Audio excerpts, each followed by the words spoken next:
প্রত্যেকটা প্রতিষ্ঠানে প্রত্যেক টিমে 5 ধরনের লোক থাকে। এক ধরনের লোক হচ্ছে পারফর্মার। তারা জানে কি করতে হবে এবং কেন করছে, তার লক্ষ্য কি, সবকিছু তাদের কাছে পরিষ্কার। যেমন এই ভিডিওর এই লোকটিকে আপনারা দেখতে পাচ্ছেন। এর পাশাপাশি কিছু লোক আছে, তারা খুবই কাজ করার জন্য খুবই দক্ষ, কিন্তু তারা আসলে জানে না যে পরিকল্পনা কিভাবে করতে হয়। অন্য কেউ পরিকল্পনা করে দিলে, রেডি করে দিলে বা অন্য কারো নেতৃত্বে তারা ভালোভাবে কাজ করতে পারে।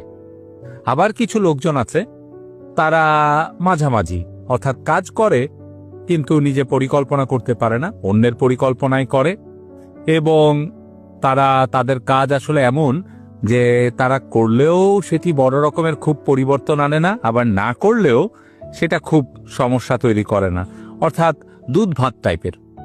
চতুর্থ যে টাইপটি, যেটি আপনারা ছবিতে দেখতে পাচ্ছেন, পিটিএস বলছি, পটেনশিয়াল ট্রাবল সোর্স, তারা যেটি করে সেটি হচ্ছে বিভিন্ন সময় হালকা পাতলা করে নানা রকমের নেতিবাচক কাজ করার চেষ্টা করে, অন্যদের ডিমোটিভেট করে। আর পঞ্চম যারা হলো সাপ্রেসিভ পার্সন বা এসপি বলা হয়, তারা পুরো টিমকে নষ্ট করে, সব সময় সব কিছুর ভেতরে বাগড়া দিবে, পেছন থেকে টেনে ধরবে, কাজের স্পিরিট নষ্ট করবে এবং অন্যদেরকে উস্কে দিবে